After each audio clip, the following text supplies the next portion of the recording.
기쁘고 복된 주님의 날 함께 우리 주시는 말씀 보시겠습니다. 창세기 22장 1절에서 14절입니다. 창세기 22장 1절에서 14절 제가 읽겠습니다. 그 일 후에 하나님이 아브라함을 시험하시려고 그를 부르시되 아브라함아 하시니 그가 이르되 내가 여기 있나이다. 여호와께서 이르시되 내 아들 내 사랑하는 독자 이삭을 데리고 모리아 땅으로 가서 내가 네게 일러준 한 산 거기서 그를 번제로 드리라. 아브라함이 아침에 일찍이 일어나 나귀의 안장을 지우고 두 종과 그의 아들 이삭을 데리고 번제에 쓸 나무를 쪼개어 가지고 떠나 하나님이 자기에게 일러주신 곳으로 가더니 제3일에 아브라함이 눈을 들어 그곳을 멀리 바라본지라. 이에 아브라함이 종들에게 이르되 너희는 나귀와 함께 여기서 기다리라. 내가 아이와 함께 저기 가서 예배하고 우리가 너희에게로 돌아오리라 하고 아브라함이 이에 번제 나무를 가져다가 그의 아들 이삭에게 지우고 자기는 불과 칼을 손에 들고 두 사람이 동행하더니 이삭이 그 아버지 아브라함에게 말하여 이르되 내 아버지여 하니 그가 이르되 내 아들아 내가 여기 있노라. 이삭이 이르되 불과 나무는 있거니와 번제할 어린 양은 어디 있나이까? 아브라함이 이르되 내 아들아 번제할 어린 양은 하나님이 자기를 위하여 친히 준비하시리라 하고 두 사람이 함께 나아가서 하나님이 그에게 일러주신 곳에 이른지라. 이에 아브라함이 그곳에 제단을 쌓고 나무를 버려놓고 그의 아들 이삭을 결박하여 제단 나무 위에 놓고 손을 내밀어 칼을 잡고 그 아들을 잡으려 하니 여호와의 사자가 하늘에서부터 그를 불러 이르시되 아브라함아 아브라함아 하시는지라. 아브라함이 이르되 내가 여기 있나이다 하매 사자가 이르시되 그 아이에게 내 손을 대지 말라. 그에게 아무 일도 하지 말라. 내가 내 아들 내 독자까지도 내게 아끼지 아니하였으니 내가 이제야 네가 하나님을 경외하는 줄을 아노라. 아브라함이 눈을 들어 살펴본즉 한 숫양이 뒤에 있는데 뿔이 수풀에 걸려 있는지라. 아브라함이 가서 그 숫양을 가져다가 아들을 대신하여 번제로 드렸더라. 아브라함이 그 땅 이름을 여호와 이레라 하였으므로 오늘날까지 사람들이 이르기를 여호와의 산에서 준비되리라 하더라. 아멘. 기독교는 역설의 종교입니다. 역설, 패러닥스는 모순되어 보이나 실제로는 옳은설이라고 사전에서는 정의합니다. 사실 기독교의 중요한 진리는 다 모순되어 보입니다.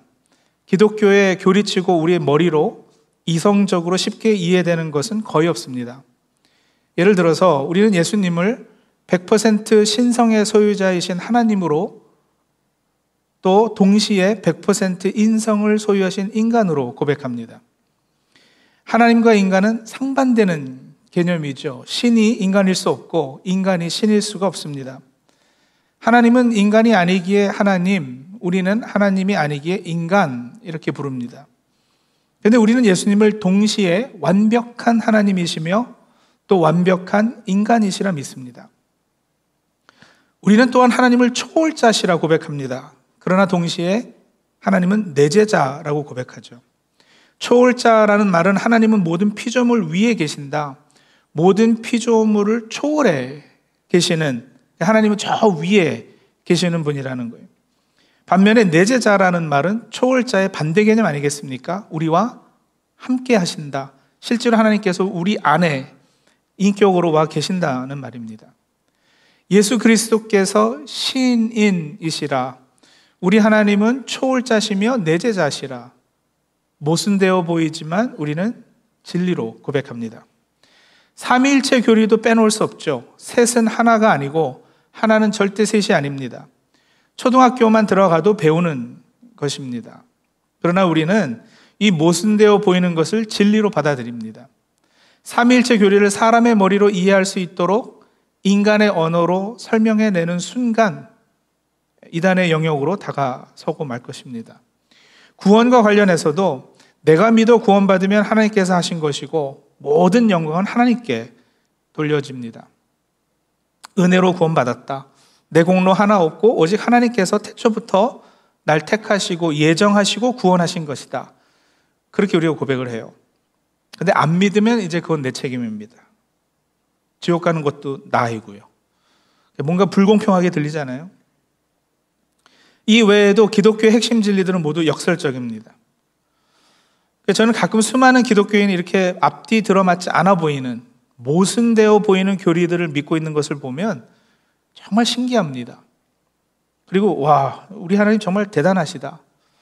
사람의 머리로 언뜻 이해되지 않고 심지어 모순 덩어리인 것 같은 교리를 진리로 믿고 그것에 목숨 거는 사람들이 이렇게 많다니, 와, 이거는 사람이 해서 되는 일이 아닐 것이다. 이거는 정말 하나님이 하시는 거구나 하는 고백이 절로 나죠. 방금 언급한 기독교 진리들은 인간의 짧은 언어로 다 설명하지 못합니다. 그래서 믿지 않는 사람들에게 열심히 설명해줘도 깨닫지 못하는 거예요. 십자가의 도가 멸망하는 자들에게는 미련한 것이요, 구원을 얻는 우리에게는 하나님의 능력인 것이 바로 이 이유 때문입니다.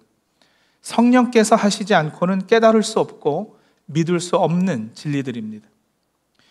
우리는 하나님이 주신 이성으로 성경에 계시된 만큼 공부하고 파고들어 이 진리들을 이해하고 또 설명도 해야 되겠지만, 어느 선에 도달하면 더 이상 설명될 수 없음도 인정해야 할 것입니다. 이 설명될 수 없는 부분을 우리는 믿음으로 고백해냅니다. 이것들을 나름 공식화하거나 어떠한 방식으로 만들어 논리적으로 설명해내는 사람들이 대부분 다 이단들이죠. 그래서 이 상반되어 보이는 두 가지 개념들, 그러나 모순이 아니라 역설적인 것, 그것의 중심에 진리가 있고 이제 그 진리를 보기 위해서는 믿음이 요구되는 거죠. 오늘 하나님께서 우리에게 주신 말씀 창세기 22장 1절에서 14절에서도 마찬가지로 두 가지 모순되어 보이는 개념 혹은 상반되어 보이는 하나님의 두 가지 모습이라 할까요? 하나님의 속성이라 하는 것이 더 좋을 것 같은데요. 서로 모순돼 보이는 하나님의 두 속성이 나타납니다. 그리고 하나님의 그 두 속성이 아브라함에게 점차 계시되는 가운데 아브라함의 믿음, 순종, 헌신이 요구됐음을 우리는 본문을 통해 보게 됩니다. 오늘 주신 이 말씀을 통해서 하나님께서 우리의 삶 가운데 원하시는 순종과 헌신은 과연 어떤 것일까 깨닫게 되기를 원합니다. 또 가끔 우리 처지에서 보기에는 무리하게 느껴지는 하나님의 요구는 과연 누구를 위한 것일까? 이것을 깨달아서 하나님 앞에 절대적으로 순종하고 헌신된 사람들로 세워주며 하나님의 구속 사역에 동참하여 온전히 쓰임받는 하나님의 사람들이 다 되기를 소원합니다. 오늘 아브라함과 이삭의 이야기는 진짜 유명한 이야기죠. 사실 지난 몇 주 동안 계속해서 주일학교 좋은 데 다니셨으면 꼭 배우셨을 성경 이야기들을 본문 삼아 말씀을 듣고 있는데, 오늘 이 아브라함의 이야기는 그 중에서도 탑이라고 할 수 있겠습니다. 자, 오늘 본문에 등장하시는 하나님의 모습은 1절과 14절에 잘 나타나고 있습니다. 창세기 22장 1절을 먼저 한번 보실까요? 그 일 후에 하나님이 아브라함을 시험하시려고 그를 부르시되 라고 되어 있어서 1절에는 시험하시는 하나님의 모습이 보입니다. 자, 쭉 내려가셔서 22장 14절입니다. 아브라함이 그 땅 이름을 여호와 이레라 하였으므로 오늘날까지 사람들이 이르기를 여호와의 산에서 준비되리라 하더라 해서 이 구절에서는 여호와의 이레, 준비하시는 하나님의 모습이 보여요. 시험하시는 하나님, 준비하시는 하나님, 이 두 개의 하나님의 속성이 오늘 본문의 시작과 끝, 앞과 뒤, 그리고 또 뼈대를 이루고 있는 거예요. 시험하시는 하나님이 곧 준비하시는 하나님이시라. 모순돼 보이죠? 하지만 모순이 아니라 역설입니다. 시험하시는 하나님과 준비하시는 하나님의 모습은 그야말로 역설적인데, 자, 이제 살펴보겠지만 아브라함에게도 하나님은 그렇게 나타나셨고요, 하나님께서 우리를 대함에 있어서도 자주 그런 모습으로 등장하십니다. 시험하시는 분으로, 또 준비하시는 분으로. 시험하시는, 준비하시는, 이게 왜 역설적인가 잠깐 설명해 드릴까요? 먼저 하나님께서 요구하시는 시험의 내용이 우리를 당혹하게 만듭니다. 아브라함에게 하신 하나님의 명령은 이삭을 모리아 땅으로 데리고 가서 그를 번제로 드리라는 거였어요. 번제라는 것은 칼로 그 희생 제물을 조각조각 각을 떠서 제단 위에 놓고 각 부분이 차례차례 나무 위에 올려져서 결국엔 전체가 다 이렇게 불태워지는, 불에 태워서 하나님께 드리는 제사예요. 내 아들, 내 독자, 내 사랑하는 이삭, 그를 아브라함이 스스로 제물로 드려야 했던 겁니다. 근데 여러분, 이 이야기의 초점은 하나님께서 인신제사를 허락하시는가, 뭐 하나님께서 어떻게 이렇게 잔인하실 수 있는가, 뭐 그런 차원은 아니죠. 제물로 바쳐져야 했던 이삭이 누구인가를 주의 깊게 살펴볼 필요가 있습니다. 여러분, 이삭이 누구예요? 이삭은 다름 아닌 하나님께서 직접 하신 약속의 성취로 주어진 아들이었어요. 언약의 아들이었습니다. 하나님은 아브라함으로 하여금 오랜 세월을 기다리게 하시고 모든 인간적인 방법으로 아들이 생길 수 있는 길이 다 끊어진 후에야 아브라함이 100살이 되어서 주신 아들입니다. 즉 아브라함으로는 도저히 아기를 낳을 수 없을 나이에 겨우 주셨던 아들입니다. 기적이고요. 하나님의 은혜로 얻은 아들이고 사람의 노력으로 된 것이 아니고요. 그뿐 아니라 아브라함의 모든 위대한 미래가 이 아이에게 달려 있었던 거죠. 이삭은 상속자였고 열국의 희망이었고 나중에는 메시아, 예수 그리스도가 그 몸에서 나와야 하는 하나님의 구속 사역에 있어 매우 중요한 역할을 해야 할 인물이었습니다. 그런데 하나님의 명령은 뭐라고요? 아브라함에게 지금 뭘 하라 하시는 거죠? 아브라함에게 하셨던 하나님의 요구는 바로 하나님 자신의 언약을 깨뜨리게 되는 모순이 있었던 겁니다. 이삭이 이때 몇 살이었는지 정확히는 모르지만 분명 장가가기 전이잖아요. 장가도 가기 전에 제물로 죽어버리면 이삭이 어떻게 상속자가 되고 열국의 희망이 될 수 있고 또 메시아는 어떻게 그의 몸에서 나오게 되는지. 여러분, 이 일이 있기 전에 창세기 21장 12절 후반부에 보시면, 한번 보세요. 창세기 21장 12절 후반부에요. 하나님께서 아브라함에게 분명히 이렇게 말씀하시거든요. 이삭에게서 나는 자라야 내 씨라 부를 것임이니라. 이삭에게서 나는 자라야. 그죠? 모순되어 보이는 걸 아시겠죠? 역설이죠, 역설. 그래서 종교개혁가 칼빈은 이 본문을 두고 하나님의 명령과 하나님의 언약이 대립하고 있다라고 했습니다. 하나님의 명령은 이삭을 제물로 바쳐라. 하나님의 근데 언약은 뭐예요? 이삭에게서 나는 자라야 아브라함의 후손이라 할 것이다. 명령과 언약이 서로 부딪히는 거예요.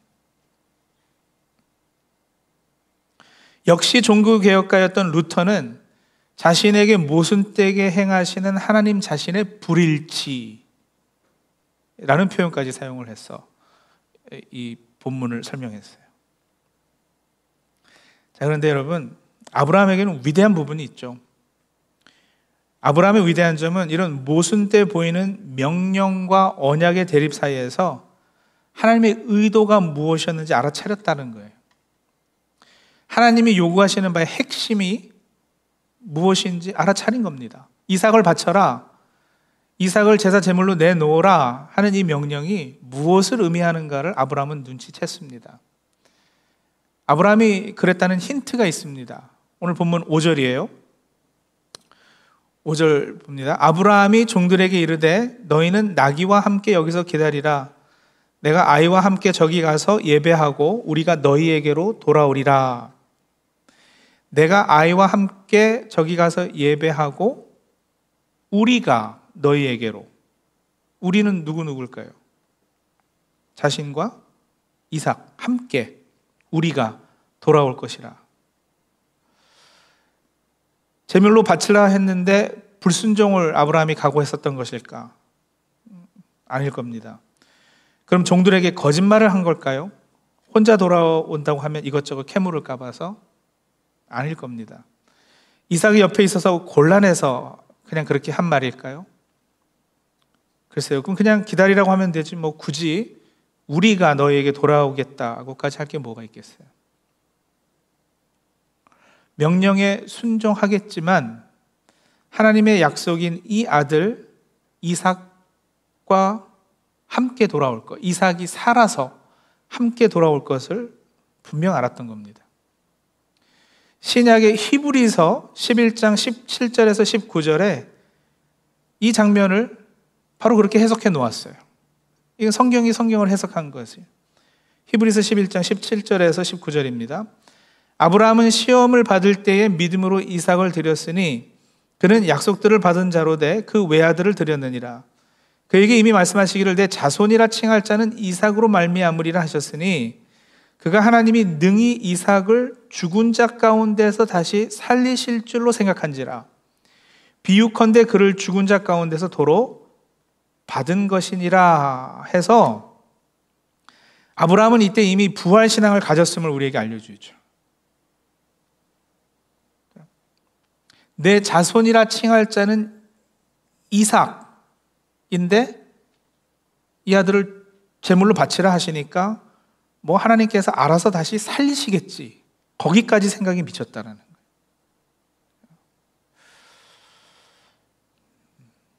어떻게 그렇게 되는지는 몰라도 뭐 명령에 순종은 해지 되겠고 그렇게 하면 하나님은 다시 이 아들을 부활시켜 주겠지.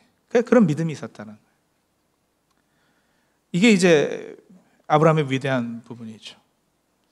자, 근데 여러분 여기서 한 스텝을 좀 더 나가서 생각해 볼까요? 그러면 만약 그렇다면 이삭을 죽이고 다시 살리는 건 사실 무의미한 일이잖아요. 시험의 목적이 이삭을 죽이는 것과 다시 살리는 것에 있지 않다는 거예요. 이삭을 죽이는 것이 시험의 본질이 아닌 거죠. 하나님께서 뭔가 다른 것을 깨닫게 하시려고 이 시험을 허락하셨구나, 아브라함이 알았다는 거예요. 그냥 아브라함이 내 말에 잘 순종하나 안 하나를 시험하는 차원이 아닌 거죠. 내 말 잘 들으면 상 주고 잘 안 들으면 벌 주고, 그런 차원의 시험도 아니었어요.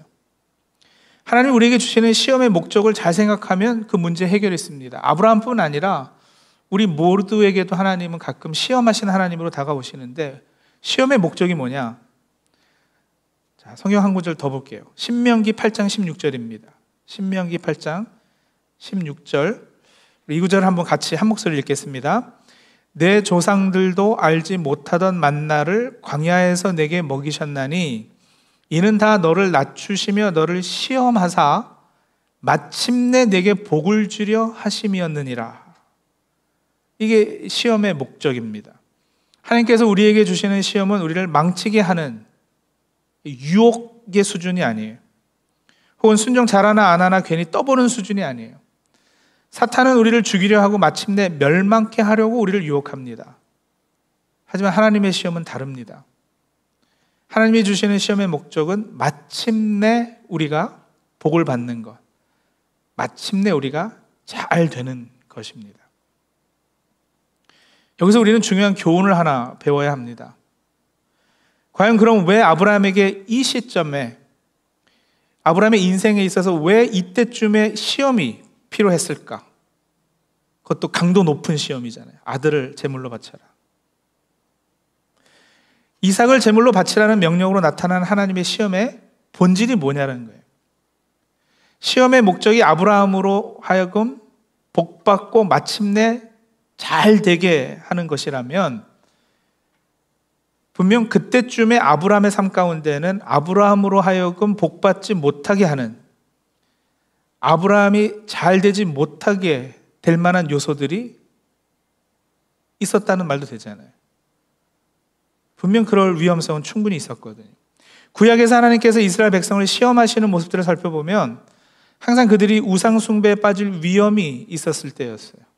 하나님이 주시는 시험이라는 단어가 구약에서 나올 때마다 하나님은 이스라엘에게 온전한 예배, 절대적 순종, 절대적 헌신을 요구하시는데 그것들은 항상 이스라엘이 이웃 나라의 우상 숭배의 유혹과 그 위험이 도사리고 있는 가운데 요구되는 것들이었단 말입니다. 오늘 본문의 시점은 아브라함이 그의 생애에서 어떻게 보면 가장 잘 나가던 때라고도 할 수 있어요. 오늘 보면 바로 전장인 창세기 21장에 보면 아브라함은 드디어 언약의 아들 이삭을 얻게 되죠. 21장 1절 위에 가지고 계신 성경 제목을 한번 보세요. 제목을 보면 제가 가진 성경은요, 사라가 이삭을 낳다, 이렇게 제목이 붙어 있고요. 21장 8절 위에 제목을 보면 하갈과 이스마엘을 내쫓다, 집안에 시끄러울 수 있는 문제가 해결이 된 거예요. 그리고 21장 22절 위에 제목은 아브라함과 아비멜렉의 언약, 이랬거든요. 이웃나라 왕인 아비멜렉과도 평화 조약을 체결하고 이제 안정과 평안을 누리게 되었습니다. 보세요. 평생 소원이었던 아들 생겼죠. 집안에 어려울 수 있는 문제가 해결됐죠. 이웃나라 왕하고 다투지 않아도 되죠. 이제 고생 끝나고 편안히 잘 살게 됐어요.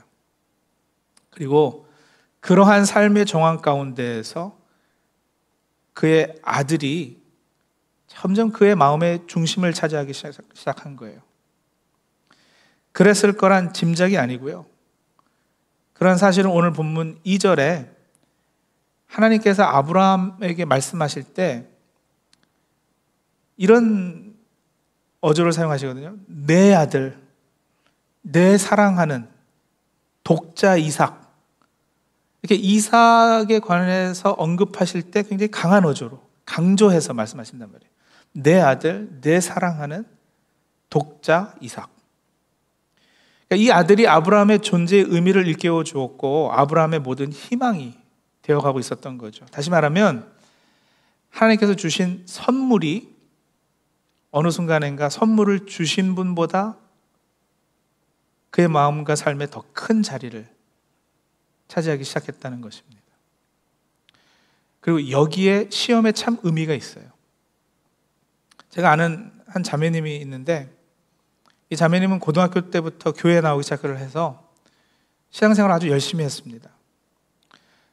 한참 그 경배와 찬양 운동이 시작될 때 한국의 그 두란노 경배와 찬양팀으로부터 이렇게 해가지고 운동이 시작될 때 이 자매가 자신이 음악에 재능이 있다는 것을 깨달았어요.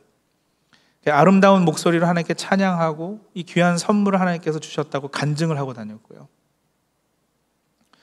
하나님께서 주신 선물로 하나님께 영광을 돌리겠다고 들뜬 마음으로 이렇게 말하곤 했는데 대학에 들어가서 그런 생각에 맞춰서 결국은 성악을 전공했어요.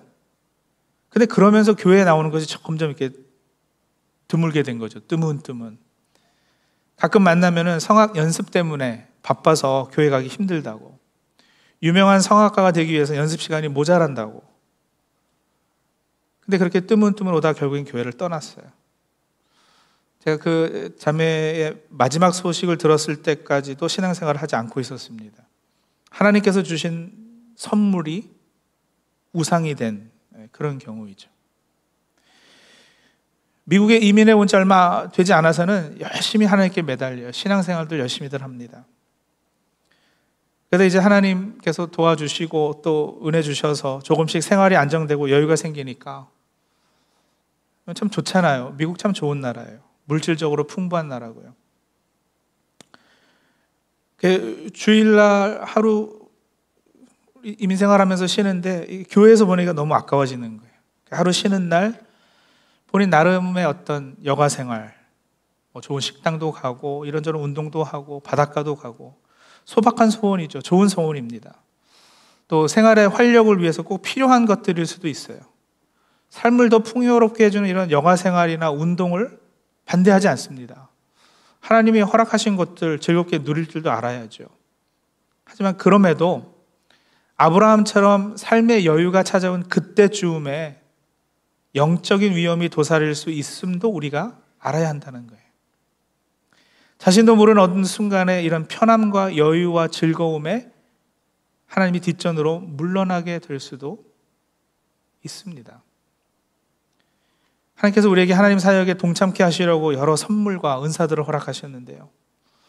어떤 사람에게는 공부 잘할 수 있는 능력, 어떤 사람에게는 음악적 어떤 소질, 어떤 사람에게는 물질의 풍부함, 또 명예, 좋은 성격, 성품, 좋은 인간관계 맺는 능력, 좋은 배필, 배우자 될 사람, 아이들, 부모님, 이로 다 말할 수 없을 정도의 귀한 것들을 우리들에게 허락하셨어요.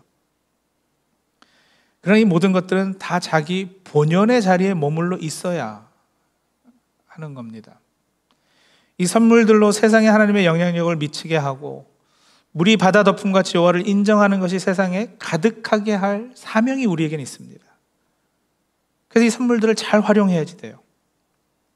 하지만 알게 모르게 이 선물들이 하나님이 허락한 은사가 때로는 우상이 될 수 있음도 아브라함의 경우를 보면서 우리가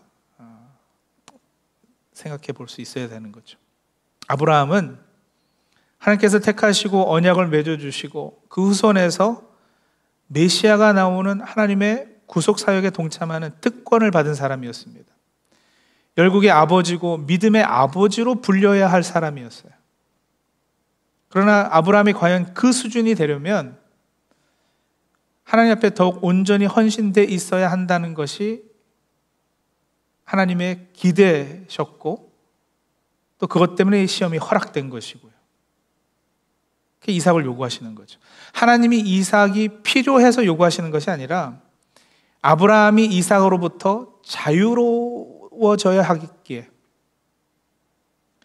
이삭으로부터 자유로워져야 아브라함이 더 클 수 있기 때문에, 자랄 수 있기 때문에. 그래서 모리아산에서 죽어야 했던 것은 따지고 보면 이삭이 아니에요. 3일 동안 정해놓은 장소로 한 걸음 한 걸음 옮길 때마다 죽었던 것은 아브라함 자신이죠. 자기 자신한테 죽었고 자기에게 우상될 만한 것들이 죽은 거예요. 그리스도와 함께 모든 정력과 자아를 십자가에 못 박는 체험을 아브라함은 경험했습니다. 창세기 15장 1절 말씀하신 바와 같이 하나님께서 아브라함의 방패이시고 하나님께서만이 아브라함의 지극히 큰 상급이 되셔야 했기 때문입니다. 하나님이 요구하시는 헌신, 여러분 헌신은 무언가를 바친다는 뜻이잖아요. 하나님께서 우리에게 무엇인가를 바치라 요구하실 때 우리가 깨달아야 할 것은 하나님께서 그 재물이 필요해서 내 나라 달라 바쳐라 하시는 것이 아니라는 거예요. 그런 맥락에서 질문 하나를 해볼까요? 성도님들, 찬양은 누구를 위해서 하는 걸까요? 우리가 예배 시간에 찬양해요. 누구를 위해 하는 걸까요? 바로 답하지 마시고 한번 곰곰이 한번 생각해 보고 답해 보세요. 찬양은 누구를 위한 것일까? 찬양은 칭찬한다라는 의미잖아요. 칭찬하다. 여러분, 하나님이 무슨 우리 칭찬의 굶주리신, 그래서 우리가 칭찬하고 인정해 드려야 하나님의 자존감이 만족이 되고 이렇게 좀 우쭐해지시고 하시는 그런 분이실까? 그럴 리가요. 여러분, 우리가 하나님께 찬양하죠, 그죠? Praise to God이에요. 근데 찬양은 누구를 위해 하는 거냐? 나를 위해 하는 거예요. Praise to God. 근데 for me예요, for me. 하나님께서 행하신 일들을 생각할 때 자연스럽게 터져 나올 수밖에 없는 것이 일단 찬양이고, 그분을 높여드리면서 하나님은 하나님이시고 나는 하나님이 아니라 그걸 확인하고 고백하는 그게 찬양이고요. 하나님께서 행하신 모든 일들을 그대로 인정해드리는 이 과정, 이게 그 누구도 아닌 바로 나에게 꼭 필요한 거거든요. 그게 for me예요. 예배는 누구를 위한 것일까? 여러분, 하나님께서 우리의 예배를 필요로 하시는 분이실까요? 아닙니다. 하나님께서는 영과 진리로 예배하는 예배자를 찾는다고 하셨는데 그 이유는 우리와 대화하시고 관계 맺기 원하셔서이죠. 우리가 하나님과 대화하고 꾸준하고 긴밀한 관계 맺는 것은 그것이 우리를 위한 그 무엇과도 바꿀 수 없는 최상의 것이기 때문입니다. 즉 예배는 하나님 자신을 우리에게, 나에게 나누어 주시기 원하셔서요. 예배가 필요한 것은 나예요. 자식에게 최상의 것을 주시기 위해 하나님은 예배를 요구하시는 겁니다. 순종은 누구를 위한 것이냐? 하나님이 순종을 요구하실 때 내가 순종하지 않으면 하나님 사업에 지장을 받아서일까? 아니라니까요. 그럴 리가 있나요? 하나님께서는 능히 돌들로도 그 일들을 감당하실 건데요. 하나님이 요구하시는 순종의 삶, 우리의 삶 가운데 주인을 인정하는 그 모습이 나에게 필요하기 때문에 순종을 요구하시는 거예요. 헌금은요, 우리가 드리는 100불이 1000불이 이게 하나님께서 필요하셔서 우리 보고 헌금하라 그러실까요? 내가 헌금하지 않으면 하나님이 막 가난해지시고 막 그러시나요? 아니면 여러분, 우리가 가지고 있는 모든 소유가 고린도전서 6장 말씀처럼 너희는 너희 자신의 것이 아니라 그리스도의 피값으로 산 것이 되었다라는 고백과 그 믿음의 표현으로서 헌금을 요구하시는 걸까요? 100불 헌금하고 그것이 배로 갚아주시겠지, 이게 아니고요. 하나님, 제가 가진 모든 것 하나님께서 주신 것이라는 인정과 더불어서 제가 가진 모든 것을 하나님을 섬기게 해주세요라는 고백을 해내므로 탐욕이 깨어지고요, 물질을 우상 삼지 않고 하나님을 향한 마음이 온전해지는 그런 나를 위한 헌금일까요? 사람이 높은 곳에 설 때 제일 공포를 느끼는 때는 정확히 기억은 나지 않습니다만 보통 한 25에서 30피트 정도라 그래요. 그 이상 높이로 올라가면 오히려 공포감이 덜하다고 그러죠. 공포를 초월하는 부분이 좀 있다고 그러는 거예요. 자신의 번 돈의 11조는 사람이 제일 공포감을 느끼는 액수라고 그럽니다. 그래서 11조 할 수 있는 사람은 그 이상의 하나님 앞에서의 헌신도 가능하다는 거예요. 이 헌신의 수준을 시험하시는 것이 11조라 하는 거고요. 그게 헌금은 하나님을 위해서가 아니라 교회의 재정을 위해서도 아닌 결국 나를 위해서. 헌금 to God, 근데 for me.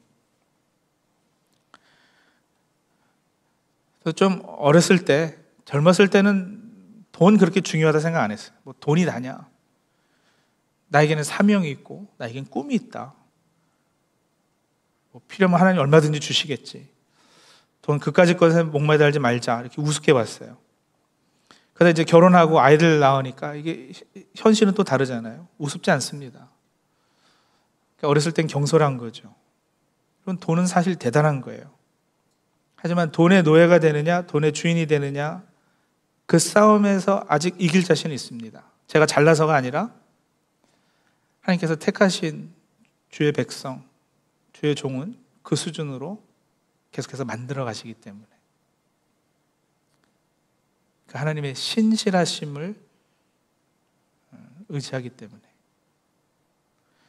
여러분, 하나님께서 우리에게 요구하시는 헌신은 그래서 나를 위한 헌신이에요.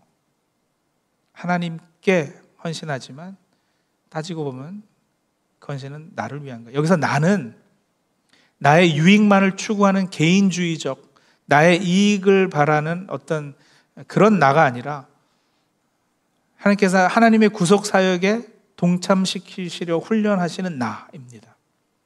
하나님 앞에 온전히 나의 모든 우상 혹은 우상이 될 만한 것들을 내려놓고 하나님 앞에 순종하게 되는 나입니다. 그렇게 우리가 하나님을 위해 시간을 바치고 물질을 바치고 정성을 바치고 하는 것들이 정확히 따지면 희생이라고 표현할 수도 없는 거예요. 궁극적으로 나를 위한 건데 희생이란 단어는 어울리지 않습니다. 하나님에게 시간과 물질, 정성을 바치는 데 있어 인색하다면 우리는 나를 위해 그것들을 때로 요구하시는, 이삭을 바쳐라 하시는, 시험하시는 하나님을 다시 새롭게 만나야 할 것입니다. 엘리야 같이 그리시네가에서 사르밧에서의 훈련 기간이 있어야 합니다. 그렇게 혹독한 시험과 훈련을 치른 사람들이 나중에 하나님 앞에 크게 쓰임을 받아요. 욥은 우리가 상상도 하기 힘들 정도로 엄청난 고난을 겪었어요.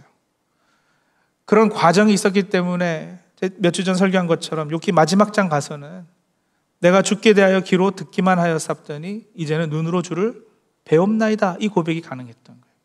믿음의 수준이 달라지고 차원이 달라집니다. 욥은 내가 알기에는 나의 구속자가 살아계시니 후일에 그가 땅 위에 서실 것이라 고백했다고 말씀드렸잖아요.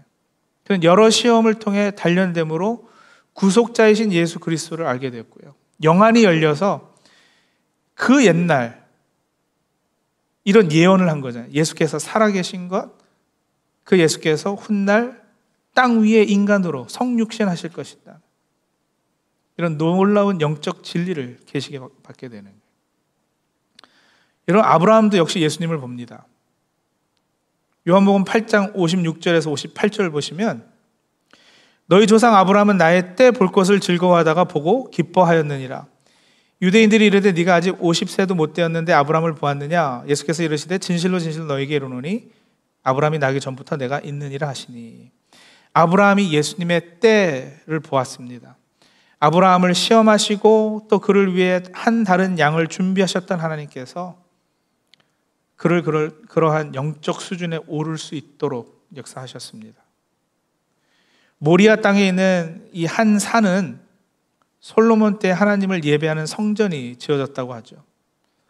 또 소수지만 어떤 학자들은 바로 이 산이, 이 언덕이 예수께서 십자가에 달리셨던 갈보리 언덕이라고 주장하기도 해요. 사실 그렇든 안 그렇든 중요한 것은 아브라함이 체험한 것은 분명히 십자가 사건이었다는 거예요. 하나님의 독자 예수 그리스도의 십자가 희생을 예표하는 구약의 갈보리 사건이 오늘 우리 본문의 이 사건이 틀림없어요.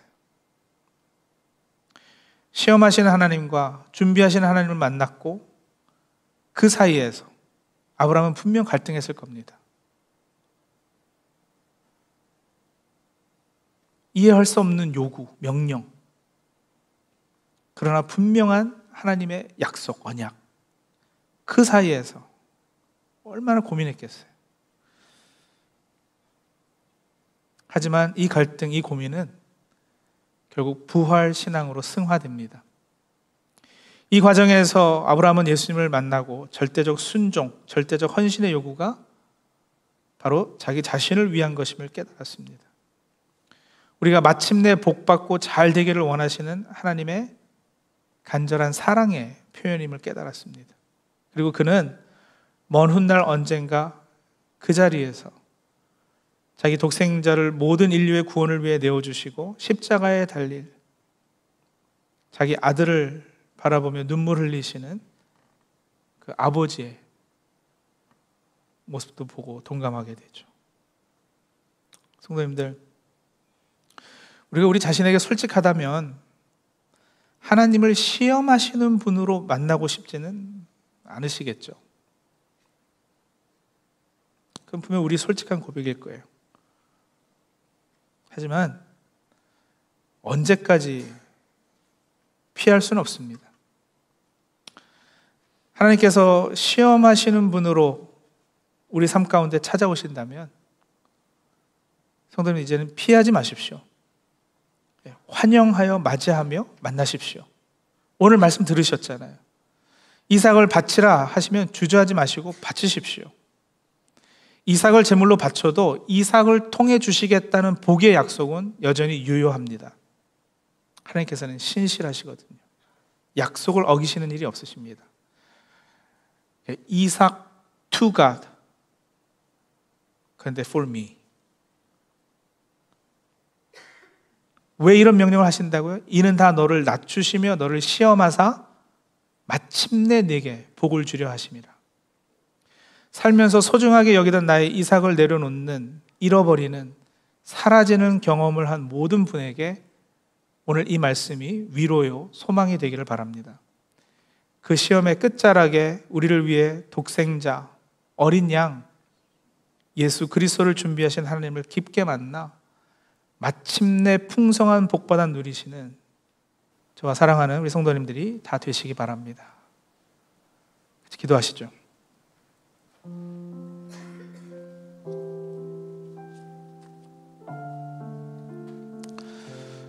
성도님들, 원치 않지만 때로 우리는 하나님을 시험하시는 분으로 만날 때가 있어요. 근데 오늘 말씀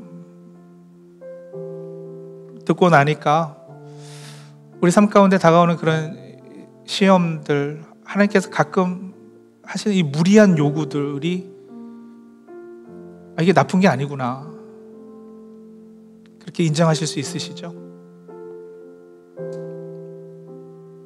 지금 당하는 어려움들, 지금 하나님이 내려놔라, 달라, 바쳐라 하시는 것들, 그 명령 들으시면서도 이제 감사하실 수 있으시겠죠. 왜요? 시험하시는 하나님은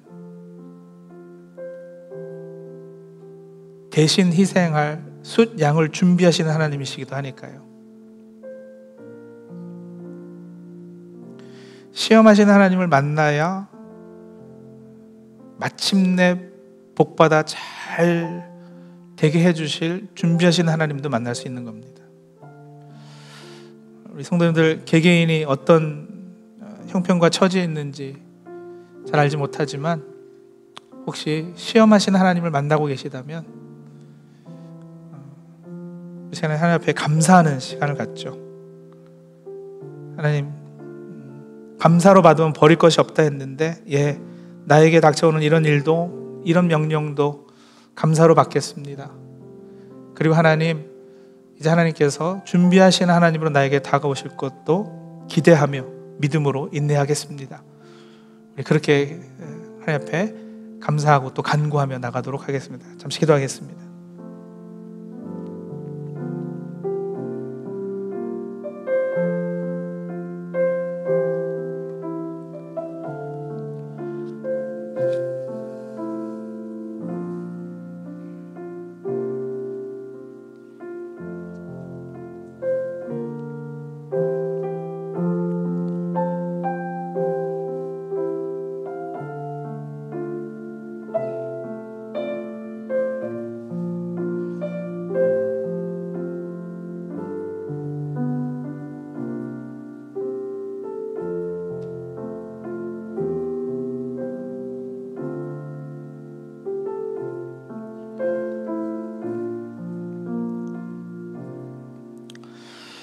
하나님, 택함받고 이미 주의 자녀된 우리에게 있어서 삶 가운데 닥쳐오는 시험과 환난은 하나님 마침내 우리가 복받고 잘 되게 하시려는 하나님의 섭리인 것을 오늘 말씀을 통해 확인했습니다. 하나님이 그 모든 것이 다 협력해서 선을 이루실 것입니다. 그 사실 확실히 믿고 붙잡고, 그렇기 때문에 어려운 시간들을 통과하면서도 믿음으로 인내하고 또 소망을 품을 수 있는 우리 다 되게 도와주시옵소서. 시험하시는 하나님을 만난 후에는 우리를 위해 놀라운 것들을 준비하시는 하나님도 만나게 될 줄로 믿습니다. 감사합니다. 예수님의 이름으로 기도합니다. 아멘.